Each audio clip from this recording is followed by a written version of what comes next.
Thank you for listening to the Allender Center podcast. I'm Dr. Dan Allender. And I'm Rachael Clinton Chen. We're fiercely committed to providing hope and healing to a fragmented world. And restoration for the heart.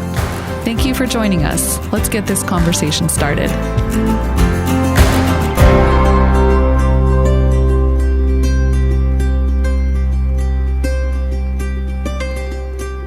Rachael, I have a moderately odd question for you. Any significant sports injuries that you want to put words to? And I should probably say, look, we're not going to be talking if already as a podcast listener you're worried about this is the focus. What we're beginning to move toward is the question of how do we become wholehearted? But I think sports injuries are a really interesting way to get to that. So just a quick question. Any sports injuries? Well, I'm laughing because when you initially asked me this in preparation, I was like, no, because I played sports so wholeheartedly that my injuries maybe came from that. And then very quickly had to repent of my, arrogance, because yes, a few I can think of, because I do have some sports injuries that were I was so intense, like in basketball, stealing the ball too many times from someone who got mad and punched me in the face going out for a layup. I also have broken nose from, playing second base in softball and being a little distracted by something and the ball hitting me right in the face. But my most significant sports injury, if we want to call it an injury, I don't know if I'd call it an injury, just more like and I think this is the confusing thing about wholeheartedness that we'll get into, but, is I developed asthma as a college track and cross country athlete. And I had been running at that point since 5th grade, long distance, cross country, track, indoor track. So if you've ever been a long distance runner, endurance runner, there's certain ways you have to both listen to your body and also tune your body out. So when I developed asthma, there was a lot of cognitive dissonance for me. It felt like, the asthma, I had lots of stereotypes about who has asthma. Mine was probably connected to mold and mildew in an old dorm I lived in. But it deeply impacted my capacity to run, because obviously if you're not getting enough oxygen, hard to run. It's hard to run for 3 to 5 miles. It's an injury in and of itself. So I do have a few stories of I remember my asthma doctor being like, you are seriously one of my worst patients. How are you not picking up the cues that you are not breathing enough? And so I have memories of being, in the midst of a college track race and being on lap 10 and the lines on the track starting to weave in and out of each other because I'm definitely getting dizzy. You're going into asphyxia. And basically running off the track and being and this is when I collapsed. And it's humiliating, right? Because I then had to go get hospital treatment, a nebulizer treatment, make sure everything was working. But it was very hard for me. In some ways, I think I thought I was really being faithful to the task, but at the expense of my body. Mm. Yeah, and we can almost summarize it by it's a failure of focus. A distraction, a disintegration, something about being whole, integral, integrity, wholeness. And, whenever in one sense we're distracted, divided, we're in some sense not wholehearted. For me, I played football from 4th grade through the first year of college. And I'll just confess, I never liked the sport. I just didn't like the whole concept. I know that's anti-American, anti-male, but it was a context for me to relieve levels of rage that percolated in me for a long season and probably not entirely resolved. So I enjoyed the sport only because of it was a more societal context to play out a level of violence against human beings that would not have been viewed as redeemable if it had been in a more informal context. So the idea of playing hard always struck me as ridiculous. Practices were where I was injured because I just didn't want to run hard. I didn't want to hit hard. But I would end the game. Like, trust me, put me in the game, coach, I'll do what you want. I'll do actually more than you want, but don't make me run during practice. So I was always a cheater, always looking to hide behind somebody so I wouldn't get caught. And that same basic tactic actually created, I don't think I was ever injured beyond a few major cuts on my face in games, but broken bones actually occurred at practices. Ouch. Because I was half-hearted. And I think what we're getting at is wholeheartedness is not just a goal.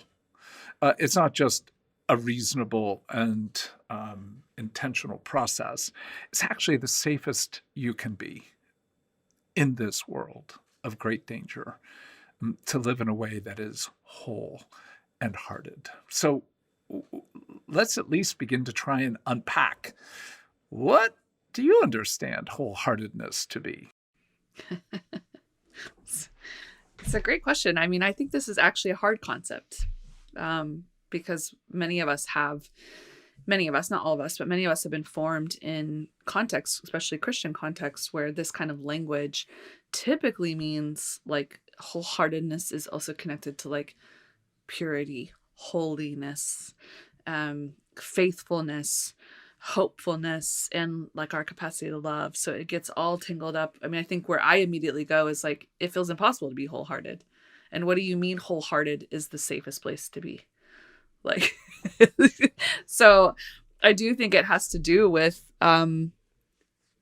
being undivided, right? Like you name this, an integration of our bodies, like actually honoring our bodies and tending to our bodies and offering care to our bodies, acknowledging our bodies are a part of our existence and how we move and breathe and have our being. I think about the desire. I think about intentionality, and obviously, if we're talking about wholeheartedness in the context of our faith, then something to do with our devotion and our following of God, in bringing the kingdom of God here on earth as it is in heaven. Well, start with the first. I think that's such an important beginning point to say, I'm truly here. I am really here. And again, to underscore that we're all of us, to some degree, struggling. I don't think I've ever been fully wholehearted for any significant length of time. We'll come to that at another point. But the reality is we are all somewhat divided. And fragmented is a clearer word. And if you've had trauma, which is impossible not to have if you live in a fallen world, the reality is we all have some degree of fragmentation. And I've had a number of, mostly motorcycle accidents, a few wretched, long-legged vermin called deer have tried to take me out of this world. So the accidents have brought some pain, but I've been told by physicians and others, like your level of tolerance of pain is actually almost, and the phrase was used by one person, inhuman. And I have to admit, at least in the context of this particular accident, I felt sort of like proud. Like, yeah, I can do this. And it's just the quagmire opposite of what we're talking about. I'm here with all that's within me. Yeah. The brokenness, the beauty, the fragmentation. And I have a way of gaining some degree of access to it. And it generally, in certain terms, it's called interoception, the ability to be aware, self-aware. And so much of trauma shuts down our ability to be aware of trauma, or aware of what's inside, a portion of our brain called the insula, that actually coheres what our different organs are experiencing. One of the effects of any significant trauma is that the insula stops integrating what's happening in the different parts of us. So if we can use that both as an actual statement, but also as a metaphor, Right.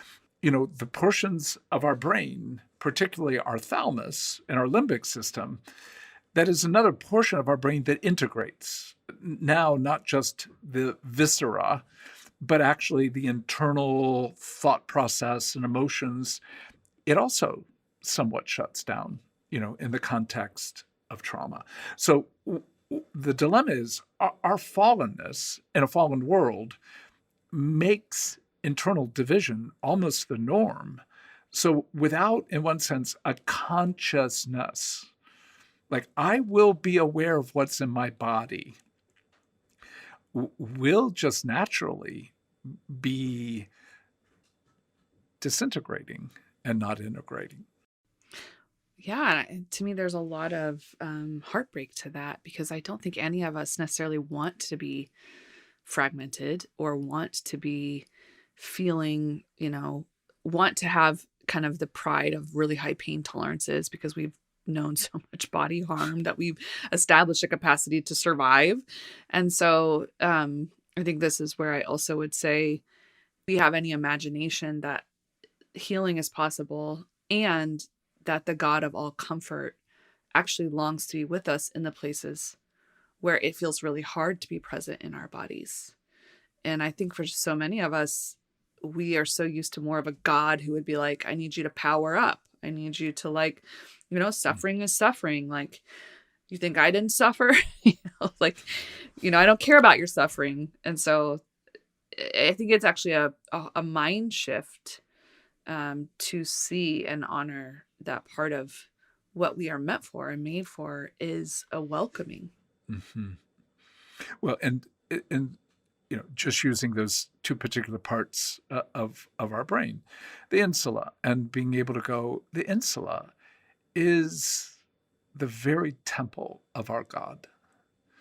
The thalamus, the portion of our brain that brings things together, it's the very temple of the Holy Spirit. So to have a sense that our body is not only important for the physicality of our movement on the earth, it is the place that God resides, and therefore it requires intentionality. And our culture actually has a good word for that, mindfulness. And I like that word, but I don't know why we don't say embodiedness. A kind of, I need to be with my body. So if I want to be wholehearted, and I want that, for me, I have to keep coming back to words like, oh, Jesus, I need you in my thalamus right now.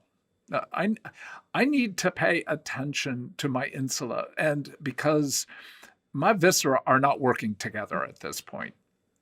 So to be in awareness that I'm meant for shalom, that's where the movement of desire is always going. And as our dear friend Linda Royster often talks about, shalom is the place of flourishing, not only for ourselves, but for our community. It is the place where we know something of fullness. And we'll come back to this word probably in our next podcast, but it's a Greek word, pleroma, Pleroma, pleroma. And it's the notion that the fullness of joy is what God desires. And there's something about having a embodied, intentional movement toward shalom, fullness, joy is, I don't know about you, but I don't think about that much until I'm doing a podcast, which is somewhat pathetic. But to go, wait a minute, am I like wholeheartedly flossing this morning? I didn't floss, so it's impossible to say that I had wholeheartedness. But in the process of having my kombucha this morning or choosing what I eat for breakfast, am I present to my breakfast. No, I'm checking out things on the internet while I'm eating already. I'm not wholehearted. I'm literally divided in the process. Why not put the phone down? Why not taste what I'm eating and allow the nourishment, the pleasure, the smell to be part of this embodied movement toward shalom? So I think I want to just ask, why do you think so few people seem, well, you can talk about me. Why do I seem to be so seldom wholehearted? Or we'll make it more general. Why so few seem to be? Yeah, I'm not going to talk about, I'm not going to prescribe that for you. That would be, we could have those conversations. You could wish it for me, right? Yeah, sure. Yeah. I wish it for you. And here's what I see to be where you're half-assed, which is another word for not wholehearted. Yeah, I think I want to be careful, because this is where I also think you can be hard on yourself, and you can have really high expectations for yourself that they come from really good places. And so I know enough about your story and your war, to know that, like, why that would be something that comes out sounding like such a harsh indictment, like to be half-assed. Because the reality is, I don't think it's that, like, we're all sitting around like, I don't want to be wholehearted, or I'm too lazy to be wholehearted. I actually think it's painful to be wholehearted in the world we live in. It's why we have all become addicted to screens. Like, when you say that, I'm like, oh, the war I have with, like, don't pick up your phone just because you have 5 minutes of a pause. And I can be all over my kids about this. Like, why do you guys need to be on screens all the time?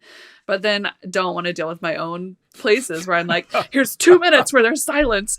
Let me pick up my phone. And I think it really does have to do with the places we are haunted by. Because to be mindful and embodied, to be intentional, to lean into, I'm not fond of joy. Joy is scary. I want joy. I relish it when I taste it. I also think, how long do I get to keep this?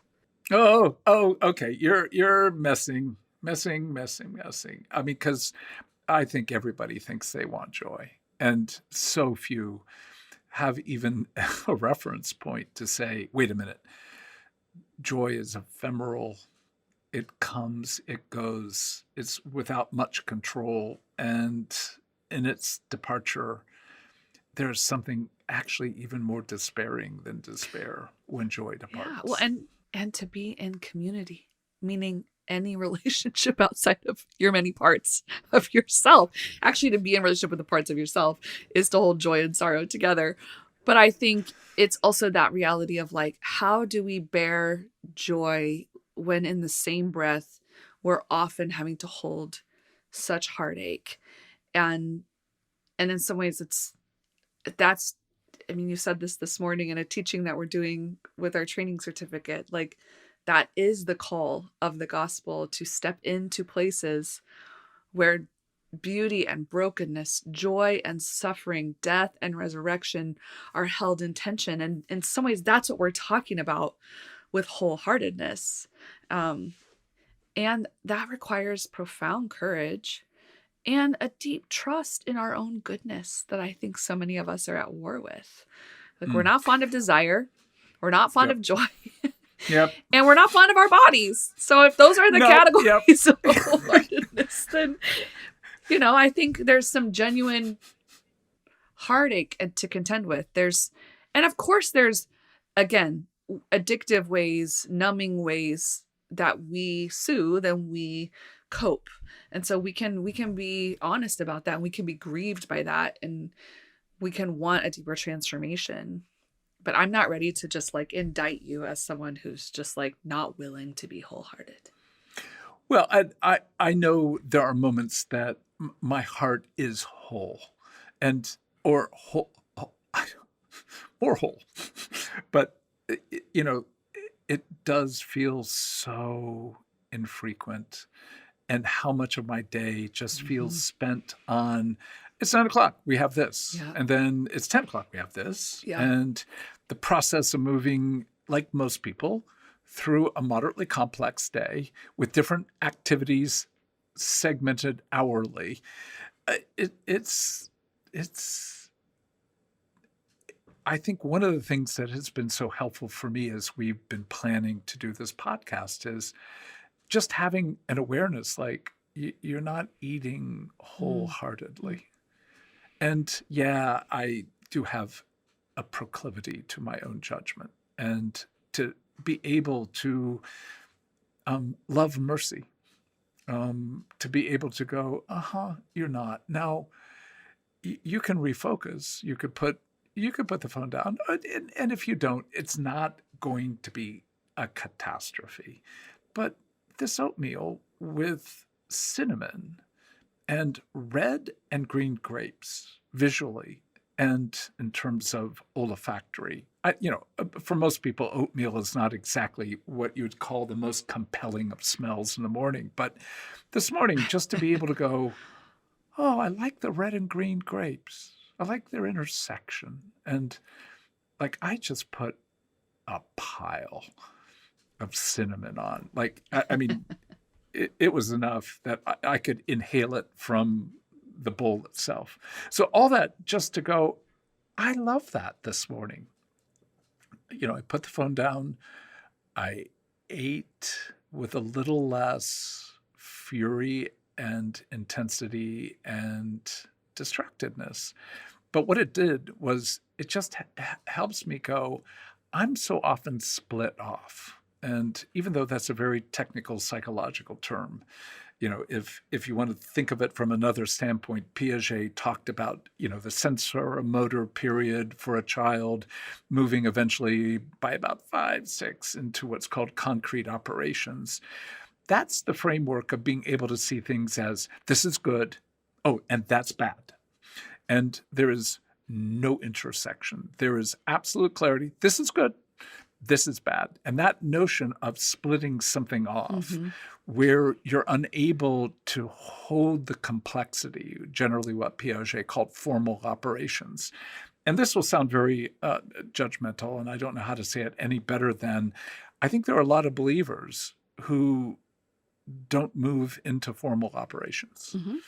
And there are certain aspects about how Scripture, or the broader category of how the Christian life is taught, that creates almost a necessity or a return to formal operations. Like, these people are good, right? These people are bad.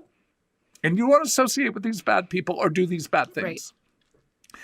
And if you have almost a formal structure that limits your ability to see the complexity, the gray, the in some sense, the almost contradiction of living, death, and resurrection, it will not be, in one sense, something you intend to hold. So how can you embody complexity and, in some sense, the issues of ambivalence with the intentionality of, may I hold this together?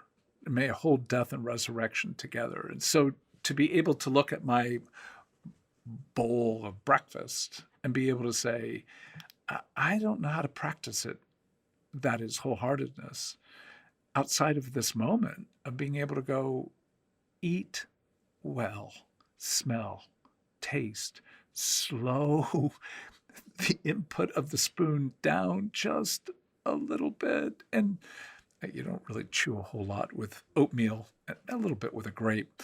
Nonetheless, just let yourself savor. But that is something of an assault against what I think, for me and others, is much more natural, and that is to live with an implicit or explicit body shame, and a kind of tending to your body is, at best, selfish. And again, I think that becomes a crucial category of why so few people tend to be as wholehearted as we would want for ourselves, because we've not really engaged the issue of how trauma has brought this huge dollop of shame, which then we neglect and then split off. Well, and And in that very, I can't remember the word you used because it was a good technical word. Um, in that very good and bad, very split thinking, we've also split off the body as in some ways against our capacity to like be a kind of bodiless, wholehearted.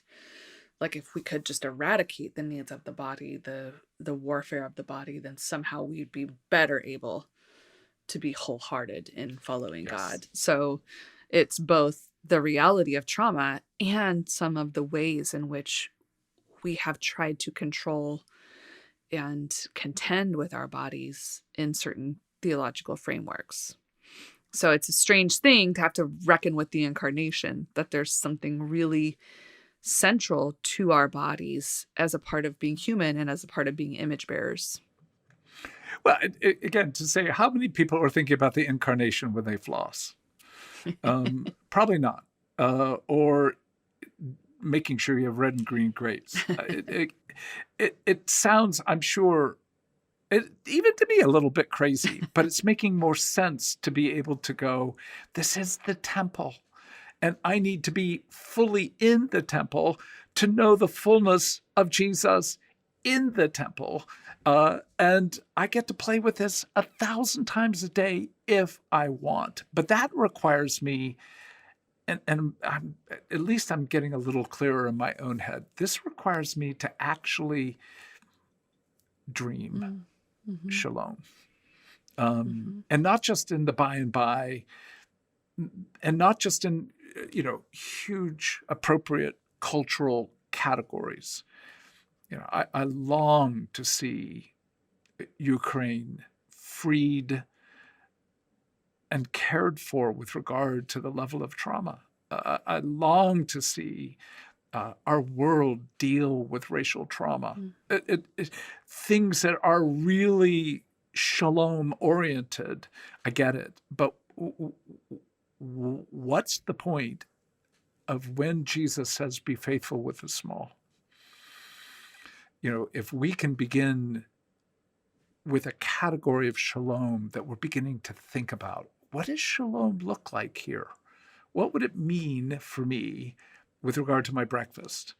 Not a big matter to be thinking about shalom. That, again, I'm so grateful for, I don't know if it'll be of help to anybody else, but it's been really, really sweet to begin to think about, I need to eat with and for the sake of shalom. Well, it just makes me think, and we're not getting into this so much, but sometimes we also need community in order to do that in the small.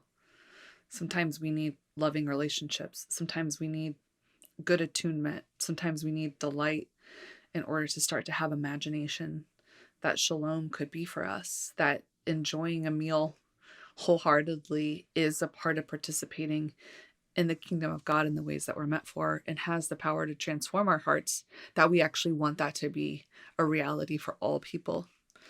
And so, yeah, I mean, I'm with you. I think that capacity to dream, to hope, to take risks, and we think we can jump into the big without actually tending to where we're so at odds with that in the day to day. And so I think wholeheartedness, you're right, is a practice of starting with, it's probably a both and. Like we need the big to compel us to even care, and we need the small to help us have resilience in the big. Oh, I love that. In one sense, the big is what we're really moving toward. But at least from my standpoint, if I can't grow without something of the particularity of the one push-up. And after shoulder surgery, I'm doing really well on lots of things that I would not have been able to do. But my PT, delightful woman, said to me, so how are your wall push-ups? And I'm like, not so good. She said, well, let me see one. And I'm like, okay. So as I put myself against a wall and pushed, I'm like, I am barely able to do a wall push-up. And she said, look, it likely will take you, and she obviously didn't know about this podcast, but she said, it will take your whole heart Mm. to really do the work on the wall. And she said, have you been doing your wall push-ups? And I just felt like caught. And I said, no. And she said, it's pretty apparent. You're doing well in a lot of other things. But what is it about the wall that, and I said, because I can't do it well. And she said, oh, so unless you can do it well, you don't do it at all. I'm like, oh, caught again. Now what's required? To be wholehearted in some sense, my weakness. I think we think of wholeheartedness in too dramatic of a term, which then we can't reach, versus that simple point of, well, I probably can only do 2 or 3 wall push-ups, maybe 2 or 3 sets. But because I can do so little, why would I bother at all? And that, I'm just too satisfied with too little. And I want to escape anything that feels dangerous enough to expose me. That's where I think my issue with wholeheartedness needs, again, a redemptive work. But I love your point, and that is community. In this case, Dana, the PT, was a community experience, just as Becky has said to me for many decades, you're eating faster right now than normal. And you always eat fast, but you're eating faster. And just that awareness of what's the story involved in my rapid eating. And again, I put words to this before, so I'll simply say my role in my family was at meals to be the storyteller, to keep my very fragmented family from becoming even more violent or despairing. So at a meal, be it breakfast, lunch, or dinner, I had to consume quickly in order to have essentially the ability to tell stories without having to be interrupted by food itself. So when we begin to engage, what are the issues that keep us from being embodied with the intent to move toward shalom? It's, in some sense, defensive to put it this way, but most of us are just committed to comfort and convenience and something of control to keep us from actually having to hear the data, respond to the data, and actually long for something different. Yeah, I agree with you, and I think that language of like we're looking for comfort, convenience, and control is all to fiercely protect ourselves and to be okay. And I think comes from places where we don't actually believe that the God of all comfort longs to be with us in ways that could bring a different kind of freedom, or might ask us to suffer in ways that also lead to incredible joy. And that our convenience is like slowly killing us, that we're made for so much more. I mean, you said it, like you settle for so little. But I think just a good reminder that we're meant to do these things empowered by the Spirit of God, in consult and companionship with the Spirit of God. And it's that sense of like, when I think about wholeheartedness and our capacity to be wholehearted, when Paul talks about like, we weep with those who weep and we rejoice with those who rejoice. That's another big one where I think what I hear you saying is, do you have a capacity to weep in the places you need to weep, that you had to become a storyteller and eat really fast, and to rejoice in the places where you still have a capacity to delight in oatmeal and grapes, which I think speaks to a great capacity for joy and delight. And so can we offer ourselves something that we're also meant to bring forth the community? We're meant to receive. We're meant to receive from God, and we're meant to receive from others. And so that's probably where I would say, like, it is a discipline and a work within ourselves that we're invited to, and it can't really be done in isolation. And so No. I look forward to continuing this conversation. Yeah, me too. as I've said several times, it's really been helpful, and I hope it is. And one of the things I would say to you, beloved listener, could you just like tune in 2 or 3 times between this week and next to either the distractions and what it feels like to not be wholehearted, and perhaps try some oatmeal, 1:30 in the microwave, a couple red grapes, a couple green grapes, a little cinnamon, and just what it smells like, what it tastes like when you eat a little bit more embodied, more intentional, and with the thought that even the small can be a taste of shalom. And we'll do our best without steps or simple processes to try and put words to what's involved in becoming more wholehearted.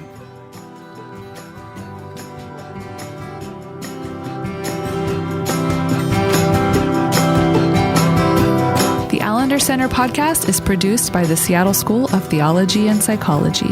If you'd like more information about the Allender Center, you can look at theallendercenter.org.